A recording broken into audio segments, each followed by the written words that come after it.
Mais si on peut admettre historiquement les liens entre nazis et États-Unis, comment peut-on envisager que des personnes juives comme Kolomoïski et Zelensky puissent soutenir l'idéologie qui a causé la mort de millions de juifs, dont au moins 1 million pour la seule Ukraine, massacrés pendant l'opération Barbarossa par les autonomistes nationalistes, ancêtres des néo-nazis actuels? Serait-il possible qu'on retrouve un précédent historique? Ah, qu'ils sont cyniques, ces ricochets. En 1933, l'association sioniste américaine signe avec Adolf Hitler l'accord de transfert, dit accord Ahavara en hébreu. Cet accord prévoit le transfert des Juifs d'Europe en Palestine et la construction d'infrastructures modernes par l'Allemagne dans ce territoire qui deviendra l'État d'Israël. État d'Israël prévu depuis le premier congrès sioniste de Bâle en 1897 et la signature de l'accord de Balfour en 1917. Aux commandes de cette opération, on retrouve Lord Lionel Walter Rothschild, financier de la City de Londres et premier financeur du mouvement sioniste. Pour en savoir plus sur ce sombre pacte entre nazis et sionistes, on vous invite à consulter les travaux des historiens Pierre Hillard et Jean-Claude Villa. En réalité, ces quelques familles de banquiers, les Rothschild, les Rockefeller, les JP Morgan, les Black, les Solomon, sont depuis au moins le XVIIIe siècle à la tête des banques et des institutions qui dirigent la gouvernance mondialiste. On les retrouve derrière la Banque des règlements internationaux par laquelle transitera l'ordre des nazis. On les retrouve derrière le Council on Foreign Relations, la Réserve fédérale américaine, la Banque mondiale, la Commission trilatérale.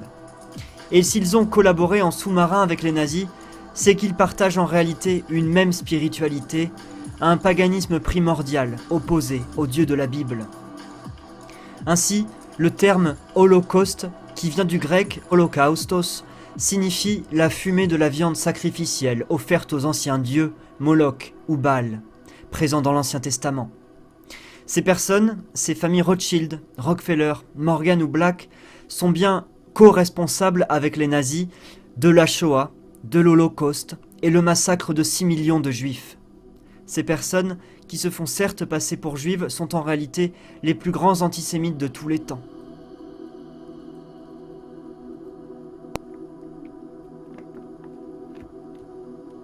Dans l'Apocalypse selon saint Jean, ces personnes sont appelées ceux qui usurpent le titre de juifs, une synagogue de Satan plutôt, et à la page suivante, ceux de la synagogue de Satan, ils usurpent la qualité de juifs, les menteurs.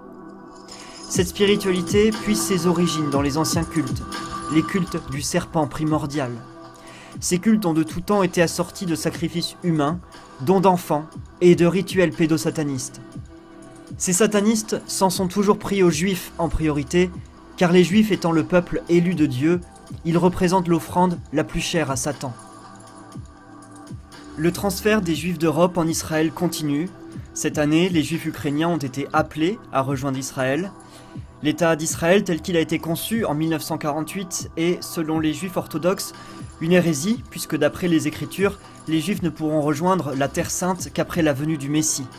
Et si les satanistes ont tout fait pour établir l'État d'Israël juif moderne, c'est peut-être afin de réaliser le sacrifice suprême, car il est écrit qu'à la fin des temps, tous les pays se retourneront contre Israël, qui périra sous le feu nucléaire avant la descente du ciel de la Nouvelle Jérusalem. Ce sacrifice final des Juifs a commencé en 2021. Israël a été le premier pays massivement vacciné au prix des mesures les plus coercitives. Dans la synagogue de Satan, on n'y retrouve pas que des pseudo-juifs comme les Rothschild, les Soros ou les Kouchner. La vente des organes. Mais vous êtes malade, non? J'ai une tête à vendre des organes, moi. Mais vous êtes fou, vous croyez n'importe quelle connerie. Alors, Rada et moi, on aurait volé des cadavres pour vendre des organes, mais à qui? Dans cette synagogue de Satan, on y retrouve également des protestants, comme la famille Gates, les Windsor ou les Schwab. On y retrouve des catholiques, comme Eric Prince. Et on y retrouve même le pape, puisque le Vatican a bien entendu été infiltré par le serpent. La spiritualité sataniste se retrouve dans les ésotérismes et l'occultisme de toutes les religions.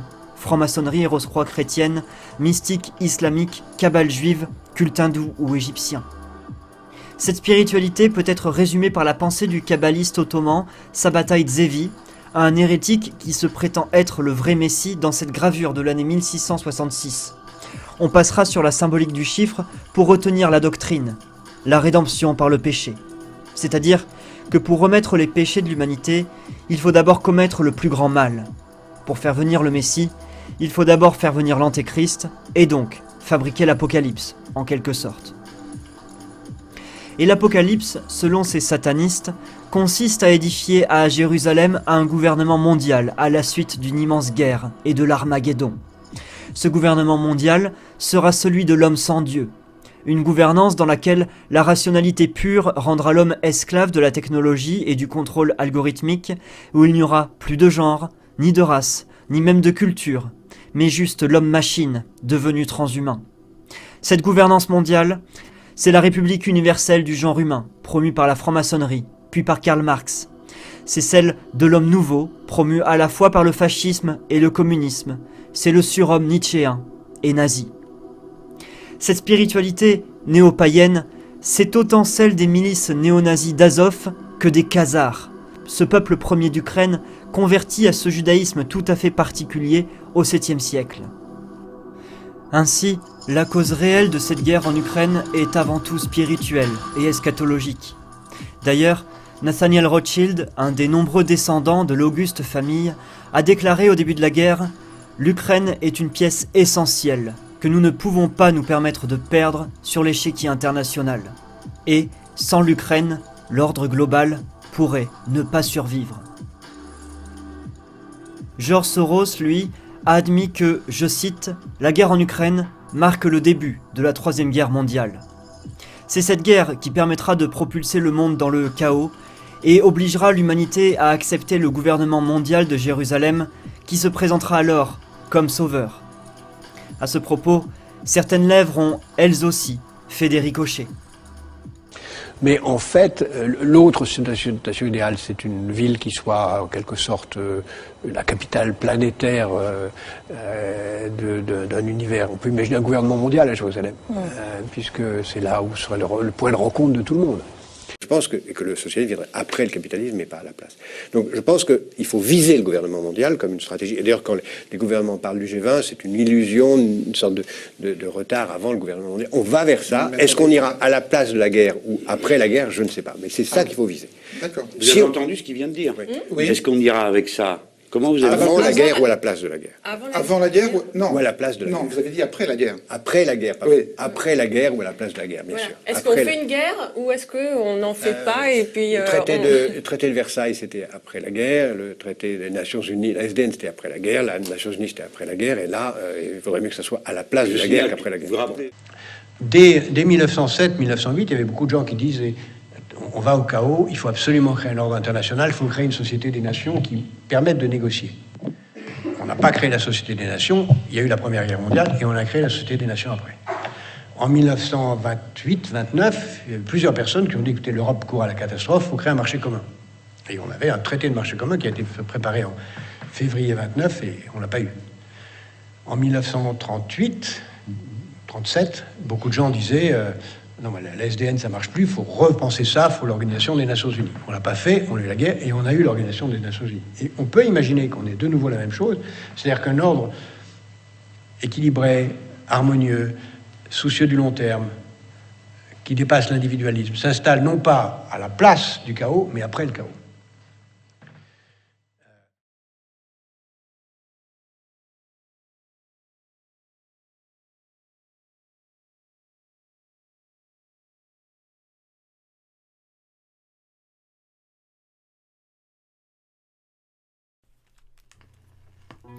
Le galet qu'on a lancé sur le Dniepr descend à présent le fleuve, le long des marais et des champs. Ils sont beaux les champs en Ukraine, grands, vastes. Ils fournissent aujourd'hui 30% de la production mondiale de céréales et 50% des exportations. Ces gros clients ne sont pas tant l'Europe de l'Ouest que les pays d'Afrique du Nord et du Moyen-Orient. Qui des Ukrainiens ou des Russes sont responsables de la rétention des cargos en mer Noire, nos ricochets ne se sont pas attardés dessus. Ce qu'ils savent par contre, c'est que les terres noires des plaines ukrainiennes ont de tout temps été convoitées, par les Allemands notamment. Au début des années 30, la sécheresse et la disette frappent l'Ukraine. On appellera cette grande famine Holodomor. L'histoire officielle retient que cette famine est due à la politique de Staline et la collectivisation forcée des terres. Si cette politique a bien eu lieu, l'historienne Annie Lacroix précise que les vols et les rétentions de nourriture étaient davantage le fait des propriétaires ukrainiens autonomistes, rebelles à Moscou et soutenus par le Troisième Reich. L'Allemagne investit depuis longtemps les pays à son est comme des bases arrières économiques, industrielles et militaires. C'est son Hinterland. En 2022, 1,7 million d'hectares de terres arables en Ukraine appartiennent dorénavant aux multinationales allemandes et américaines Cargill, DuPont, Bayer Monsanto et aux fonds d'investissement BlackRock et Vanguard. Nos ricochets traversent la ville de Kherson. Elle a été reconquise par les Ukrainiens il y a quelques semaines, mais regardez cette mise en scène. Ils sont en réalité bien peu nombreux à célébrer la libération d'une ville qui d'habitude compte 279 000 habitants. Des habitants, en majorité pro-russes on le rappelle, qui ont déjà été évacués vers la Russie. D'ailleurs, tous les habitants de la nouvelle Russie pourraient bientôt être évacués pour protéger les peuples du Donbass de toute attaque ukrainienne. Voici une habitude très russe d'ailleurs, celle de ne rien laisser derrière soi. C'est la stratégie de la terre brûlée. C'est déjà arrivé, tiens, en plein hiver. Et ni Hitler ni Napoléon n'y ont résisté. Alors, dernière petite leçon d'histoire de nos amis les ricochets, mieux vaut ne pas trop chatouiller l'ours russe. C'est généralement là qu'il sort de sa cage. L'occasion de rappeler d'ailleurs que la Russie n'a jamais perdu une guerre. Nos ricochets se dirigent à présent vers la mer Noire. Ils quittent le golfe Dniprovska et font le tour de la Crimée. Trop fort ces ricochets. Ils passent faire un coucou à Yalta. Au siècle dernier, cette ville balnéaire de Crimée accueillait la célèbre conférence où les vainqueurs de la Seconde Guerre mondiale se partageaient le monde. Ce nouveau conflit en Ukraine pourrait-il s'étendre et se conclure par un nouveau Yalta version 21e siècle ? Si la Russie l'emporte et envahit l'Europe, cela rappelle alors le scénario de George Orwell dans son ouvrage 1984, dans lequel est décrit un monde coupé en deux, Eurasia contre Océania.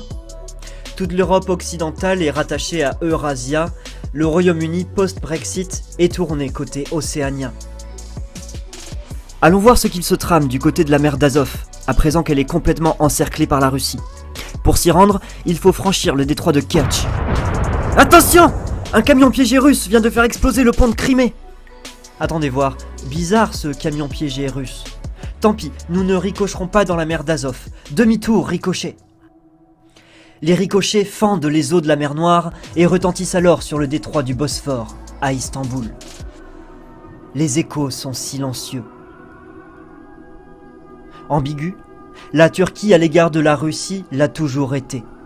Elle lui fait du chantage, car elle possède une clé, les détroits du Bosphore et des Dardanelles, passage que la Russie a besoin de franchir pour accéder au monde.